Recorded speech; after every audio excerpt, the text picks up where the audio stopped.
Hey everyone. I don't know why my icons are showing down at the bottom of the screen. For some reason, I can't seem to get rid of that. So it's just going to have to be that way. All right. So it is week 5 of the semester. We are a third of the way through this semester. Hard to believe that that's actually the case, but here it is. We're going to dive into the art and architecture of ancient Greece. This is part 1. There'll be a second video, part 2. And one thing you might notice, if you look here, and or if you have read the pages that I gave you, there was very little reading this week for you. You're welcome. Honestly, that wasn't my doing. Your book just has very little material when it actually comes to the art of ancient Greece. I don't know why. That's interesting to me, but there it is. It doesn't have very much information. So you have a few random paragraphs to read, and so most of the information for this week you'll be getting from me in these lectures. So that is what it is, I suppose. So let's dive into this, shall we? So when we talk about the art of ancient Greece, we have 3 main periods we're going to take a look at. We have archaic Greece, and understand archaic in this particular case does not necessarily mean what you might think of it as. Archaic is often used to either mean primitive or outdated. And by the way, my window unit air conditioner here in my studio just kicked on. That may happen occasionally while during this lecture. My apologies if you can hear it. Hopefully I am loud enough that you can hear me over that. Specifically, it speaks to the period that came before the classical period of ancient Greece. And there we are, the classical Greece. This is the period that your book refers to as Hellenic Greece. The two are synonymous, Hellenic and classical ancient Greece. The reason I'm going to use classical in this particular lecture is because Hellenic and the next period, Hellenistic, sound so similar to one another. And so for simplicity's sake and to make it easier to understand and differentiate which period we're talking about, I'm going to go with classical and Hellenistic.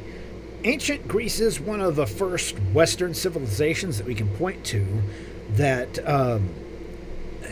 where art develops in sort of the characteristic manner that it still does today.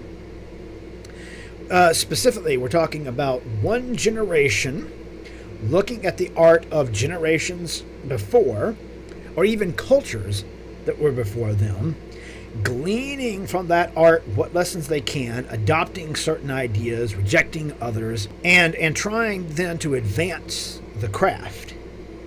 Then, after that generation, along comes another generation, and the process begins all over again. And in ancient Greece, visual art follows in the footsteps of every other facet of life for them. That is, it was the pursuit of some sort of ideal.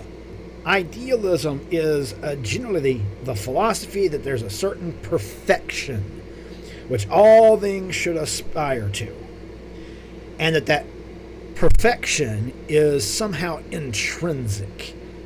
It's not something outside of the thing itself. It is something that one should and can attain. Archaic Greece. During the archaic period, and again, archaic in this case means ancient or the beginning, not necessarily how you might often use it to mean sort of primitive. By no means should one think that the archaic Greeks were primitive. Right? It's during the archaic period that Greek art became less rigidly stylized and more naturalistic. It's very, very heavily influenced by the art of ancient Egypt, and you'll be able to see that. We'll make some comparisons. There were big changes in artistic styles at the time. As I was just saying a moment ago, it became much more or less stylized and more naturalistic. Paintings on vases evolved from geometric, abstract designs to representations of humans and human figures, things of that nature, often illustrating epic tales, things of that nature. In sculpture, the faces become animated with what's referred to as the archaic smile. This is a feature, if you will, of archaic Greek sculpture.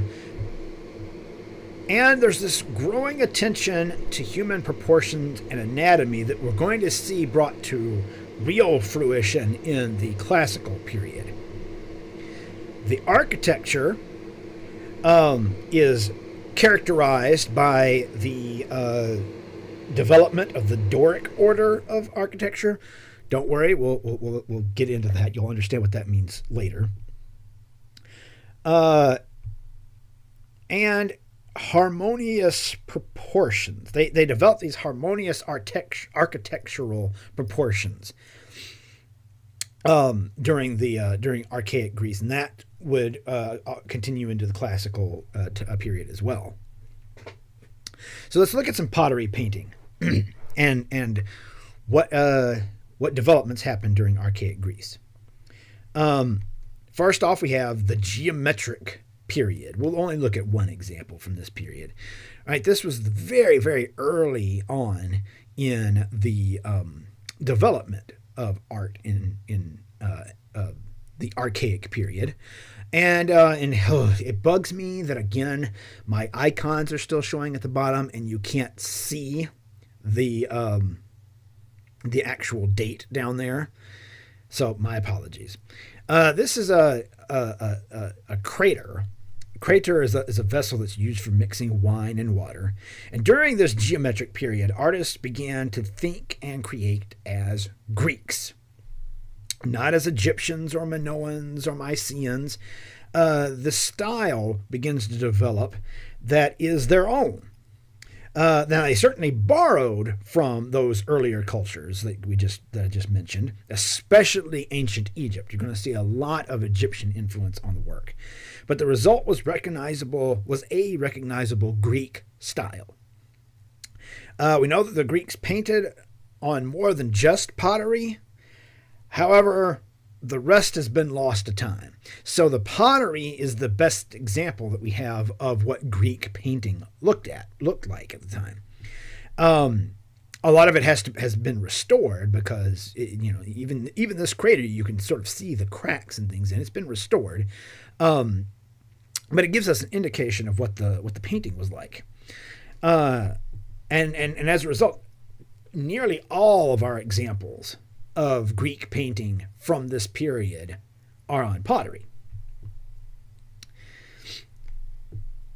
Now, you can see here, like, there are certainly things that are being figures and objects that are being represented here. You can point to them and see a horse, a human, things of that nature. But in this geometric period, we find pottery that's decorated like this, with geometric patterning.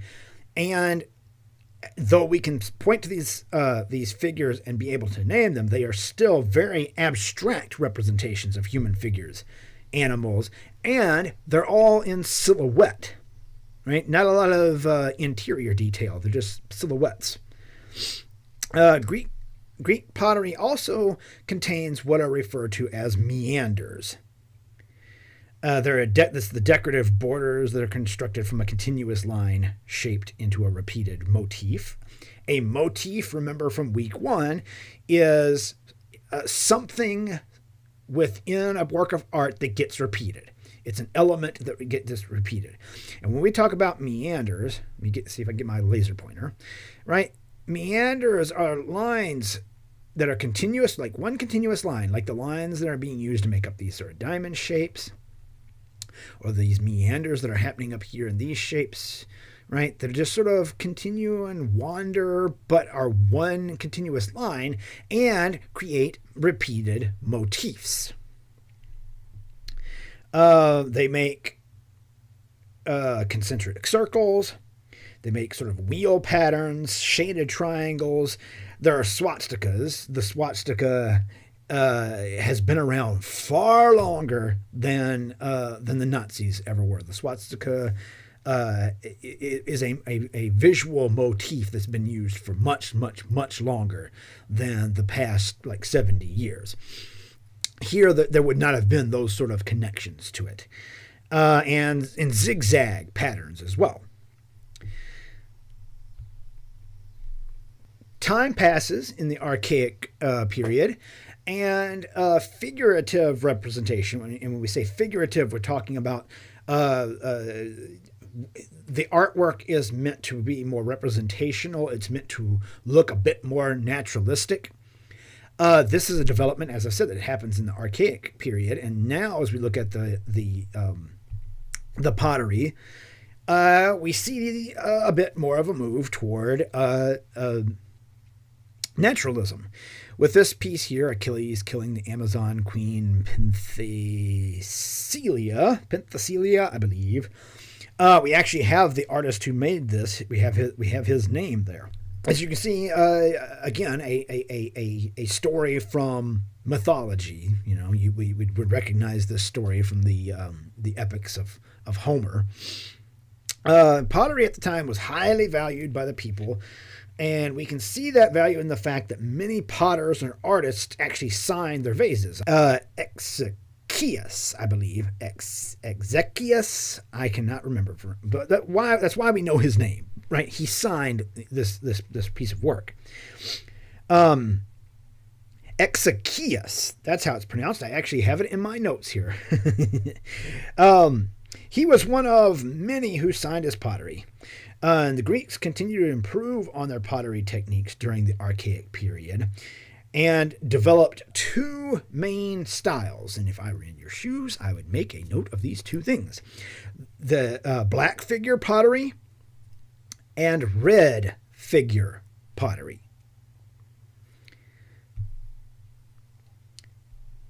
This is what would be referred to as black figure pottery. All right? There's a reddish background with black silhouettes of figures with their details sort of etched in with a stylus, right? Like just sort of scratched in, and then those details are in the same red as the flat red background is. These vase paintings were central to the culture of archaic Greece. We've already mentioned in the last one, but also we see here in this one, we have Achilles and Ajax playing dice. Homeric themes and stories were popular with potters and with those who were purchasing the pottery, as were the stories of ordinary men rising in status. Right, this was a regular theme. The figures are very inspired by and influenced by ancient Egyptian painting. We'll look and compare them soon, but the poses are much more dynamic rather than those stiff standing poses of a lot of the Egyptian work that we looked at. Here we have Achilles on the left. We have Ajax on the right playing a game of dice. So it's an action scene. There's something happening here. It's not just character, right? There's something happening on it. There's dialogue or interior thoughts that have sort of been written around here. So it's interesting. It's kind of like a comic book in that way, because right, we're getting words that are coming from their mouths. We're getting to read what they're saying, but we are also getting thoughts that are sort of drifting in space above their heads. Large amount of negative space, right? All that red back there. There's a simplicity to the figures, but they're far more naturalistic than anything that we saw in that geometric period. This is what would be referred to as red figure pottery. This is another crater. And red figure pottery is just the opposite. Let's go back. In this particular case, the pottery would have been glazed in the red. Then there would have been an overglaze of the black, and the black would have been scratched into to get those details and to get the red that had been behind it. And in this case, the same thing is happening, but you're scraping away everything that you want except the black. And in this case, the black is in the negative spaces. The black here is in all the places where the red was here, right? So that the black is the etched, detailed line work, and the figures are in red with a black background. Now, again, as I said, and as you can see right here, the paintings of archaic Greece are extremely influenced by ancient Egyptian art, right? You can see the similar treatment of the silhouetted head with the eye that faces outward, the way that the torso is shown from the front, and there's a lot of things happening here that you can see stylistically as being very informed by what the ancient Egyptians were doing in their paintings. But there are a couple of differences. One, the much more dynamic poses, right? Because the archaic Greek artists here weren't restricted by the necessities that came with painting on the walls of pharaohs and kings and highly important people who needed to have that painting to potentially inhabit should their own body not be good enough for the task, right? So they're not limited by that, so they can put figures in much more dynamic, action-oriented poses. And also you'll see there's much more of a focus on human anatomy, right? The archaic Greeks are already at this point showing an attention to muscular detail, the muscles underneath the skin, that we're going to see really rise to prominence in the sculpture of the classical and Hellenistic periods. But that obsession is already starting to show itself here. Now, Greek sculpture. With Greek sculpture, and particularly the archaic, we see a pursuit of the ideal. Artists were always working to improve their techniques during this time and their sculptures. And you'll see there's this progression as we go through the years of each generation of artists looking at the ones before them. Archaic Greece is interested in the entire, the whole figure, not rather than like heads and busts and things of that nature. And they develop two different ways of portraying men and women. All right, so you're going to see two very different treatments for men and for women. Sculptures of men are referred to as kouros, or that's generally a sculpture of a young man. Sculptures of women are called kourei. The men are going to be nude. Understand, the ancient Greeks didn't have the kind of hang-ups with nudity that we have in sort of modern United States. The human figure, particularly the human male figure, was seen as the closest thing to perfection in creation. Sorry, ladies, but that's how the Greeks saw things. They saw the male form as being the closest thing to the ideal perfection when it came to this realm of Earth that we live on. Women, unfortunately, are clothed, at least in the archaic. We're going to see that change as we get into classical and Hellenistic, for sure. The men, for male sculpture, the sculptors of archaic Greece adopted this particular type of pose from the Egyptians. We didn't look at any Egyptian sculpture in week 1. That was one of the things I cut out of it in order to keep that lecture from going on too long. But this pose of striding forward with the left foot, that is something that is very Egyptian, and the archaic Greeks adopted that. The women are portrayed with their feet together and flat on the ground. The men also have their hands at their sides, and that's a very Egyptian thing as well. The women often have one arm at the side and one that's sort of raised in some fashion. And in a lot of ways, that was also taken from the Egyptians. So this would be a kouros. If we compare it to Egyptian statuary at the time, you can see that pose is taken directly from what was referred to as the master pose in ancient Egypt.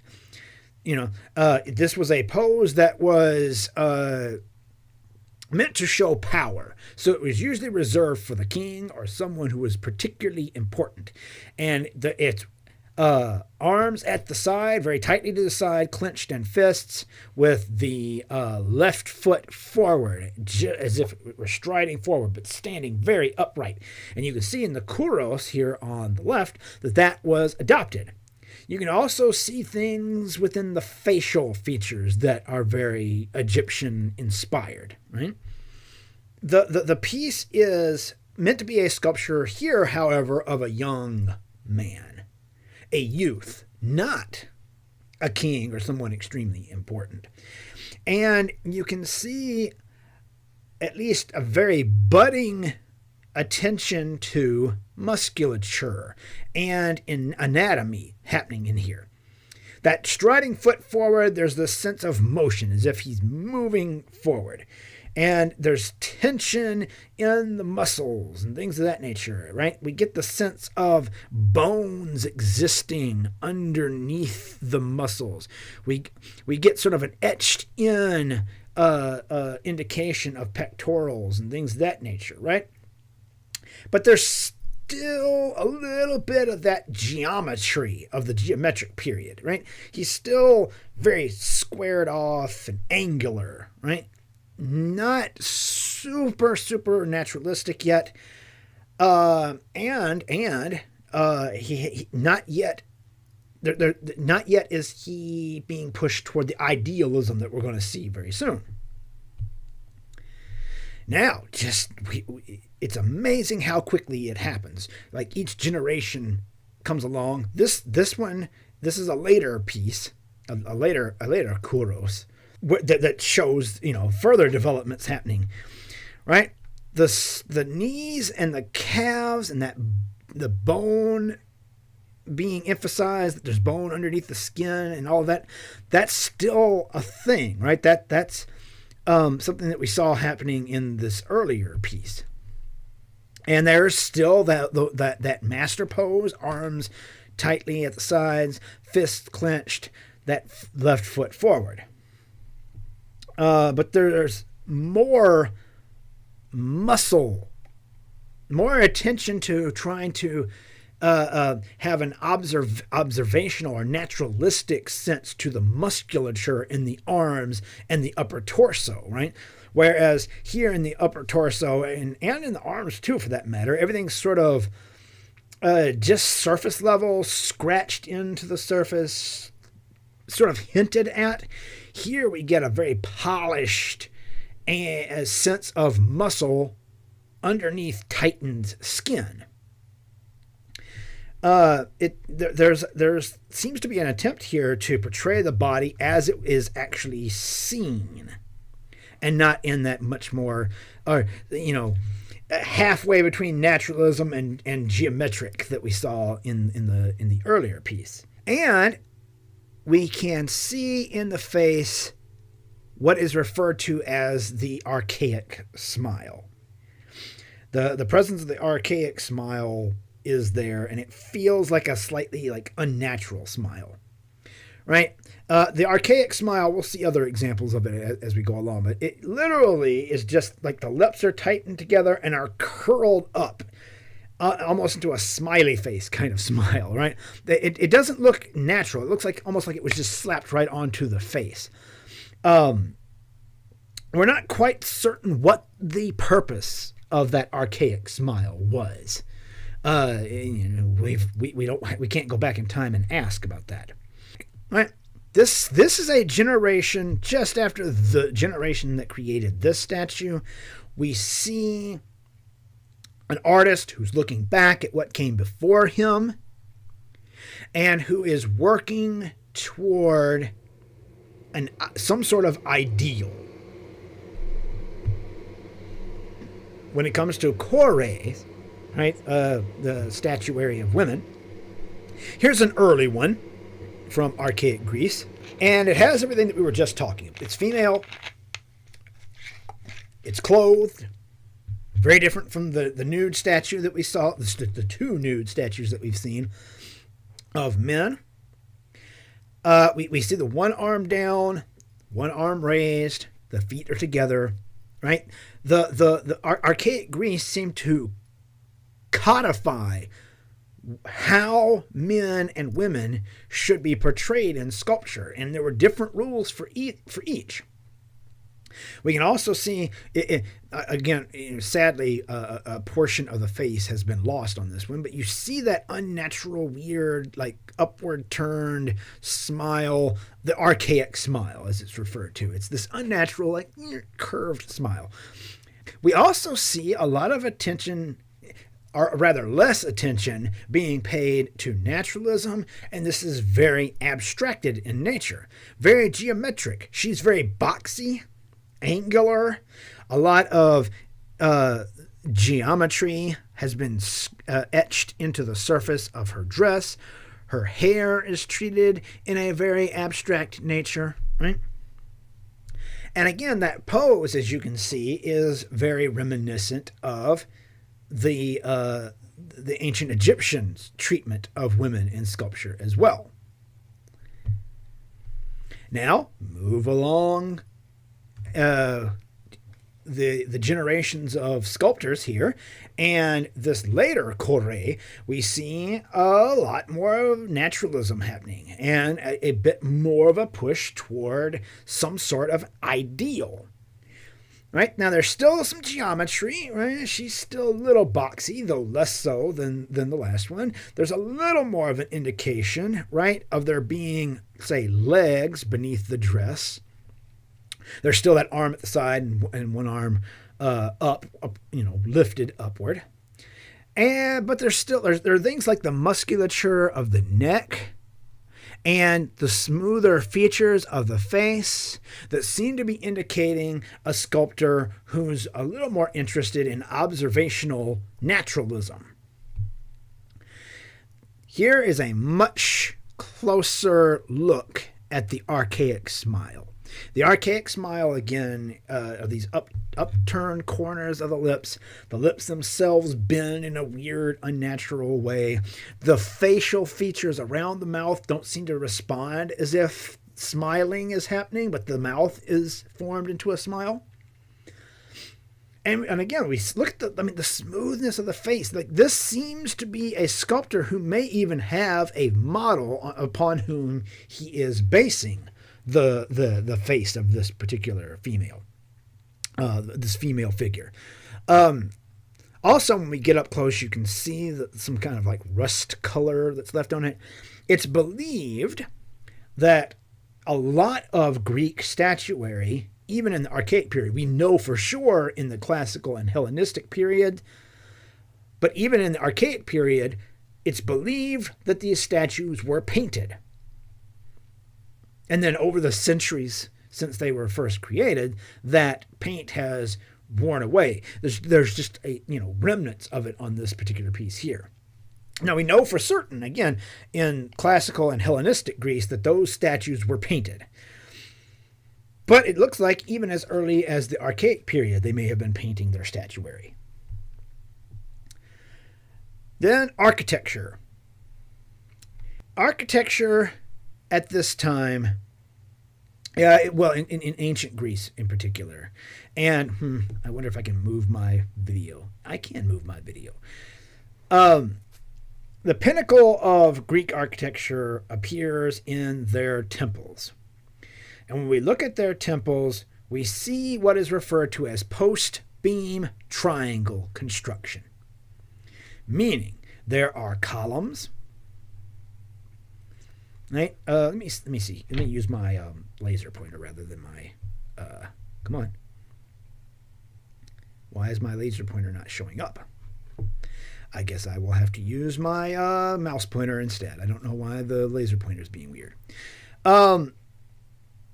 We have a column which acts as now my laser pointer wants to work, which acts as the post in the post-beam triangle construction.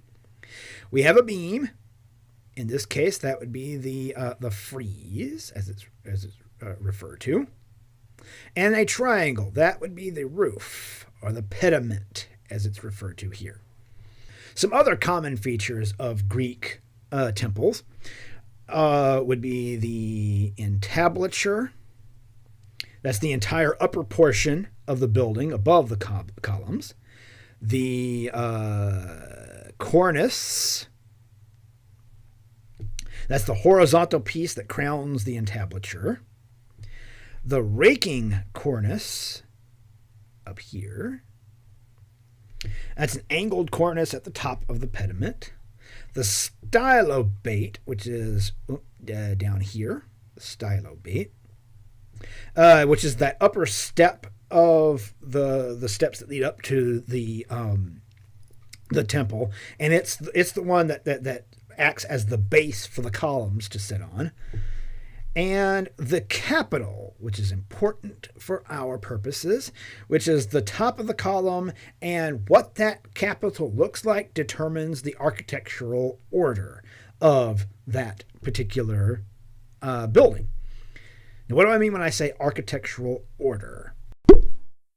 Let me let you in on a little secret here.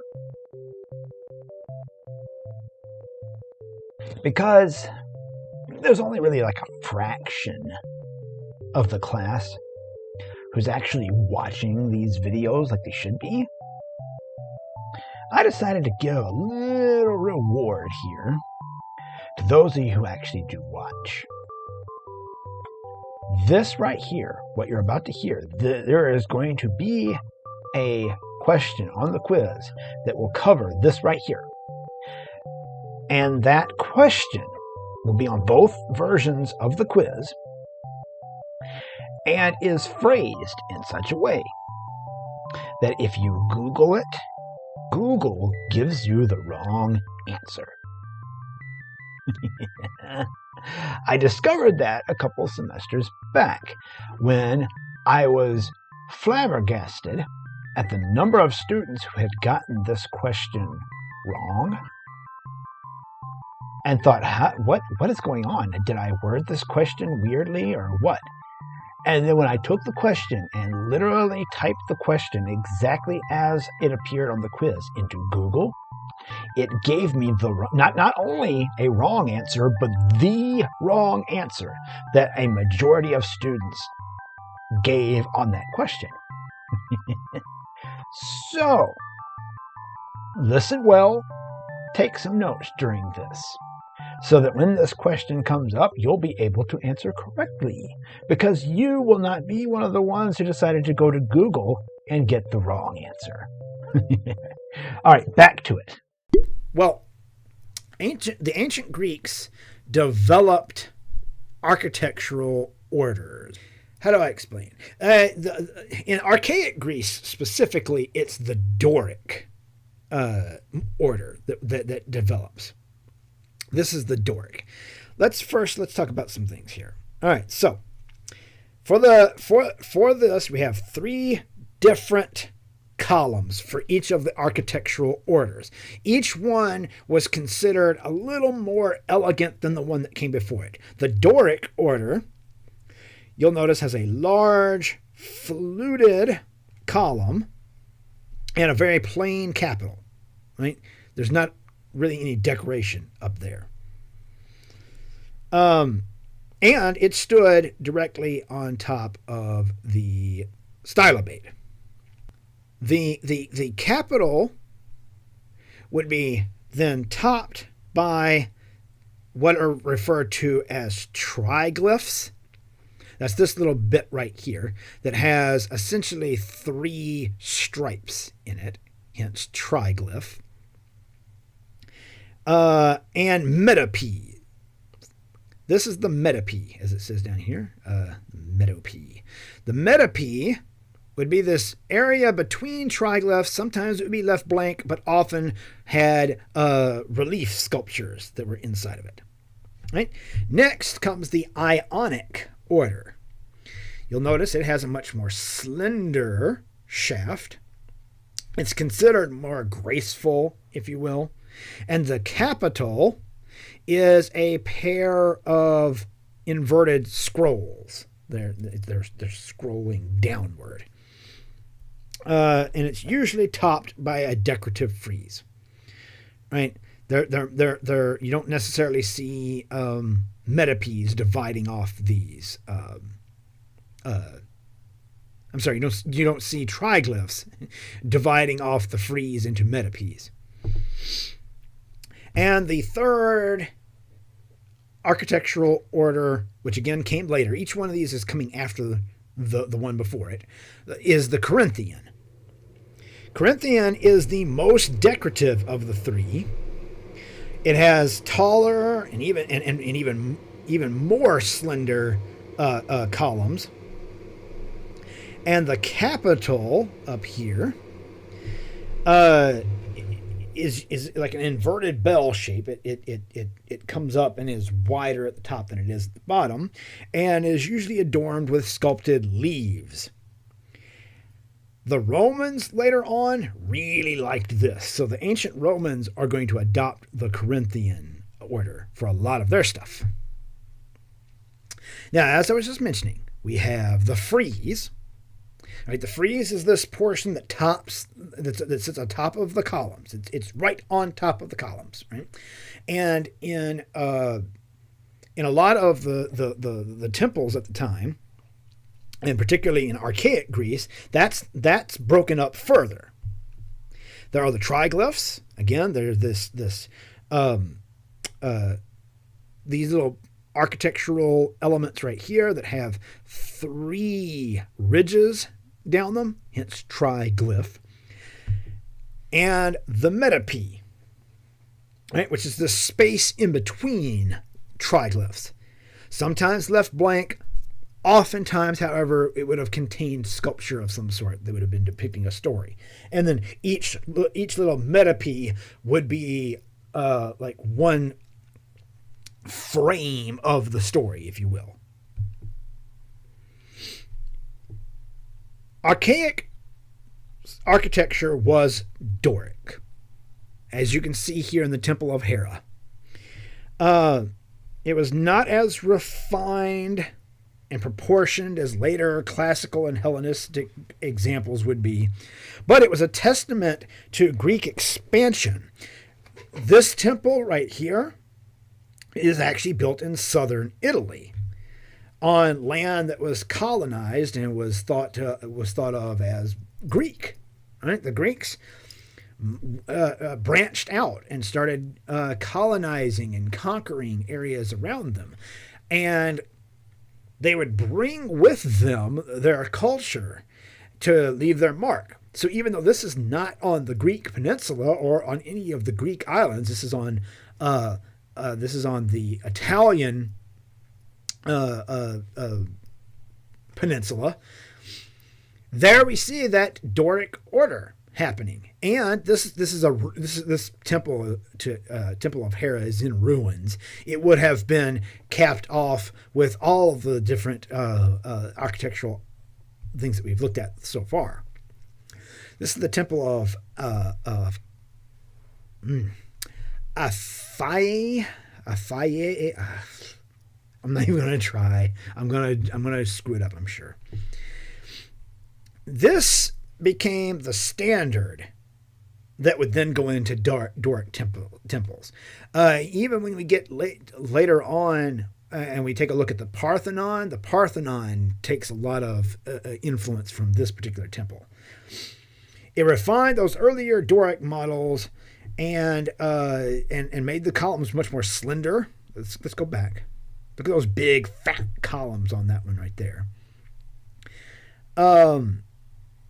And it would have had what the Greeks thought were mathematically ideal proportions. We won't get into those. You don't need to necessarily know the math, but they had proportions, very specific proportions that they felt were ideal and perfect for a temple. And this becomes then the pinnacle of archaic architecture. And so that's where we'll end it for right now. That's the end of part 1. We finished up talking about archaic Greece.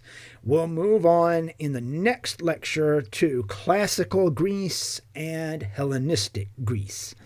All right, I'll see you there. Bye.